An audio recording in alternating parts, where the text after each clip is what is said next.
Ito ay paapat ko ng harvest dito sa aking sitaw. Hindi na ako lugi dito. Talagang sambot na yung aking pagod at hindi na ako bibili sa palengke. Ang kagandahan pa nito ay sariling tanim at wala itong mga spray ng mga chemical. At ito safe sa ating kalusugan. Yan ito mga kabayan. Yan, medyo marami-rami na nakuha ko.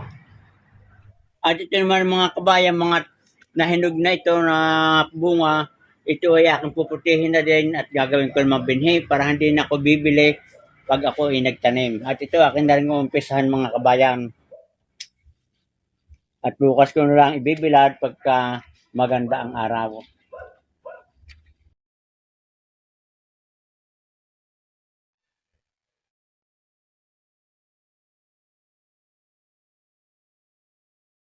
Okay, yan yung mga kabayan, marami pang mga sunod na mga maliliit pang bunga. Ang gagawin ko, iabunuhan ko yung kanyang puno ng mga organikong pataba para dumami uli ang bunga at didiligan ko ng mga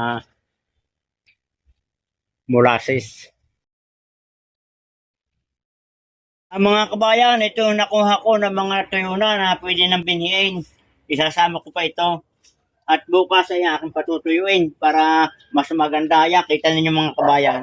Iba pagka kayo may sariling tanim, kayo kumbaga may confidence at masaya, hindi na kayo bibili at nakakatipid. At yun naman yung nakuha ko na mga sariwa pa. Ang gagawin ko dito mga kabayan ay aking gagataan at mas masarap. So yan mga kabayan, good luck and good health. At kung kayo ay may mga panahon at mahilig kayo magtanim din ng ganito para kayo may aliwan, hindi kayo na-stress at nakakatipid pa.